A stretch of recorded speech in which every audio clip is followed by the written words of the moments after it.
Hoy es un día muy importante para Europa. Ayer la Comisión Europea presentó su propuesta de European Chips Act 2.0 y hoy Valencia ha sido la primera ciudad de la Unión que ha acogido una presentación oficial de la propuesta de la Comisión Europea respecto a su European Chips Act 2.0.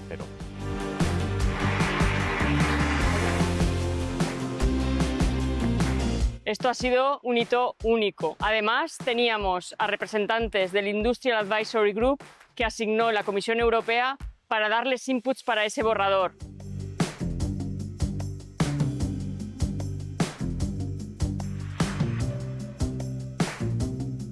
Los semiconductores ahora mismo son la moneda de negociación de todo el mundo, son la base de cualquier digitalización y, por tanto, la soberanía estratégica de Europa depende mucho del papel que jueguen semiconductores.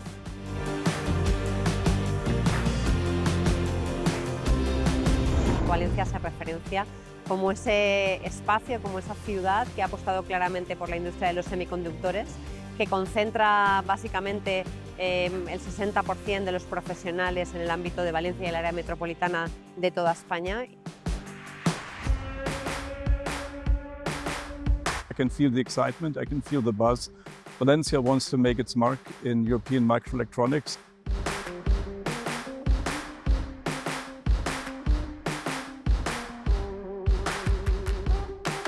It's the first time for me in Valencia. I was very impressed by the city, but also by the CAIXA Forum. It's very impressive what has been done here.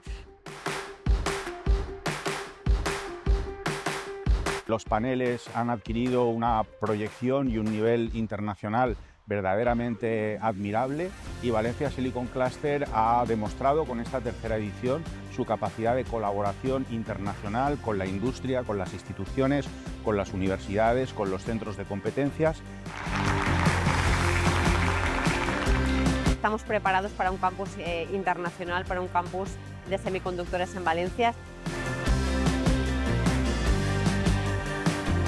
Hemos sembrado las bases y ahora solo hay que seguir trabajando y mirar ya hacia el cuarto Valencia Silicon Forum.